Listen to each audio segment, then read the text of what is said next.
Έλα τώρα. Προσπάθησε να σκοτώσει το κουνούπι στον αέρα.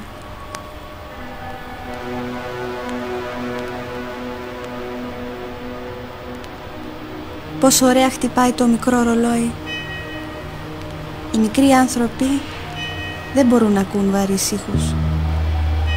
Με τις γαργάρες όμως γελάμε όλοι. Ωραίο ήταν και το απόγευμα σήμερα. Ακόμα έχω στο χέρι μου τη μυρωδιά του.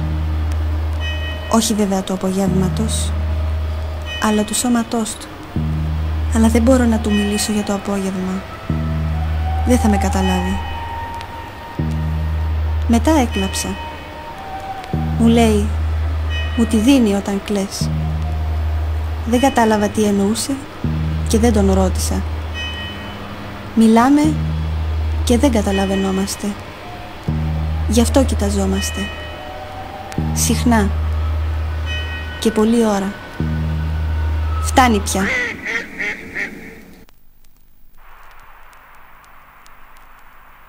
Το απόγευμα πήρα και ένα βιβλίο μαζί της.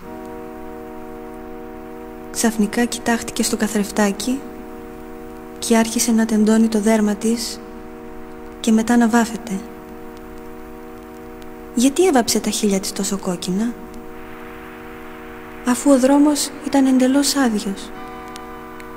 Ήταν εντελώς ησυχία. Εντελώς ησυχία. Ησυχία. Ένα διόροφο σπίτι άσπρο και μία κουκουλωτή βεράντα από καταπληκτικό μαύρο κάγκελο. Γιατί να μου λέει ψέματα άραγε? Είπα, να το τέλειο σπίτι. Αλλά κάποιος ήταν πίσω από το παράθυρο και με κοίταζε με φόβο. Γι' αυτό έφυγα. Δεν θα φύγει ξανά. Ίσως μάθει να αγαπά. Όταν ήταν στο γρασίδι με τις λεύκες, είπε, δεν μ' αρέσουν τα σπίτια. Ούτε τα αυτοκίνητα, ούτε οι άνθρωποι. Εδώ θέλω να μείνω. Για πάντα. Κρατήθηκε από ένα κορμό και έκανε μία περιστροφή γύρω του, αντίθετα από τους δείκτες του ρολογιού.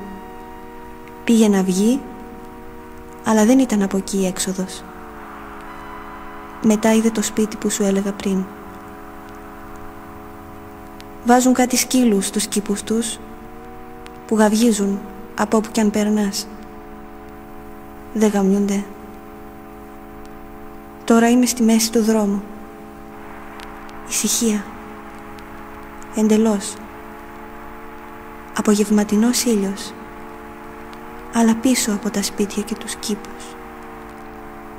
Στέκομαι. Είμαι σε τέλεια αρμονία. Δεν έχω καμία υποχρέωση και κανένας δεν έχει καμία υποχρέωση απέναντι μου.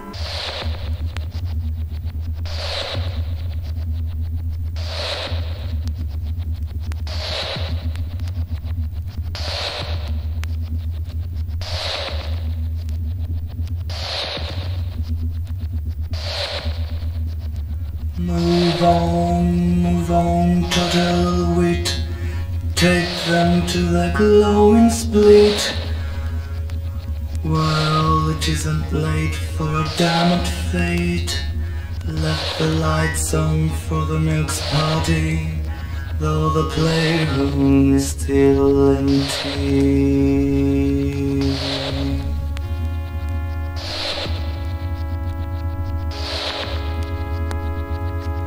After having finished school, more or less, they couldn't be cool.